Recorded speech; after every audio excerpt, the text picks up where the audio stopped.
असां वटि 10 मिनटनि सिर्फ़ असां दोस्तनि खे गुज़ारिश कंदासीं त ऑडियंस में कंहिं दोस्त खे साईं इकबाल तरीन साहब खां को क्वेश्चन हुजे हाँ कंहिंखां बि को क्वेश्चन आहे तव्हां क्वेश्चन पुछी सघो था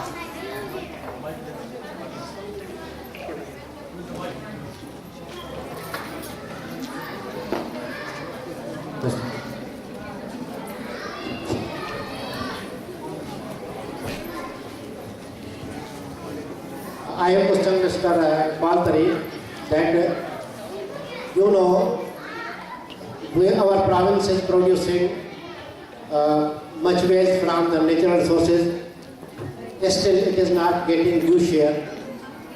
How exact way we can realize the people and just motivate them to be active enough to get their part? That's a very good question. Just for, I'm sure that Rob will testify to this.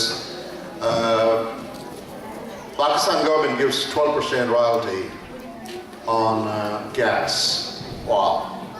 Whereas in Canada, if I'm not mistaken, I'm not from Canada, I'm from USA, but I know for sure that Canada gives 30% of the gross, 30% of net, and 5% of the gross revenue to the provinces. Is that correct, right? Okay. So now there are two problems to it. One is getting the right share. That is problem A. But the bigger problem is how do we utilize those resources? That is the area where also we need to impress upon our governments, our private sector, our governments and social organizations and NGOs to come forward. First of all, awareness. Democracy is about competing. You've got to be a bigger voice to be heard. There is no rest in democracy. This is an ongoing struggle. So everybody, within Sindh, outside Sindh, we have to keep raising our voice, educating people, educating your representatives right here. Because of course, Canadian-Pakistani friendship goes a long way, right from 1960s. And Canada has been a great partner of Pakistan in terms of generating power, big industry, been a great partner in technology transfer. And has also been a great contributor. In times you would think less, but more than USA, has been contributing to many projects in Pakistan. So this traditional and historic friendship between Pakistan and Canada can be leveraged by talking to your representatives. I'm so happy, and I know you're very proud that Rob is here with you today, and so is he. He was not holding his appreciation back. So I think you need to take advantage of these kind of occasions. Thank you. I just might add to this is that I think one of the biggest challenges now that Pakistan faces has to do with energy. And it really is a crisis. I have spoken to the Consul General and I've spoken to the High Commissioner about this. And I think the reality is that Canada and Pakistan, and now I'm understanding more about that, the regions of Pakistan, have to develop cooperative partnerships. And that has to do with all forms of energy. I've been very clear that also involves nuclear energy. And one of the things that I have been advocating, and with not very much success, and if you get a conservative here, push this a bit, because the reality is Pakistan needs to be a leader in the world of clean energy. I was talking about the planet, so that means coal, and there are processes of coal energy development that are cleaner. Canada can help with that by providing capital, but also on the technology of nuclear energy. And so those are a few other things to talk about when it comes to energy besides oil and gas that Canada, I think, needs to lead the world in recognizing that.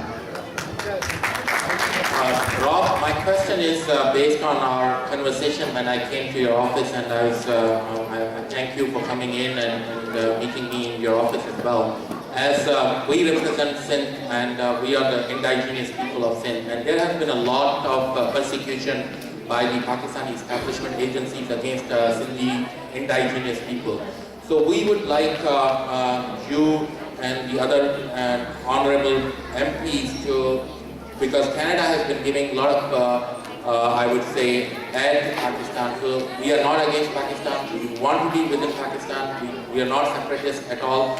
But we request your good self that how could you two play a role where you can put some conditions on those ads that rights of self-determination is separate thing, but like rights of the basic people like should be honored. Like there has been people who have been taken away by agencies and they have been killed. There are a lot of natural resources which we don't get due share.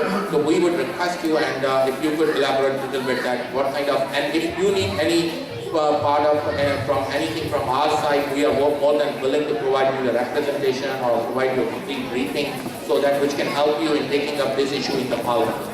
Yeah, thank you for that question, and I thank you for the challenge. I think it is a challenge for me.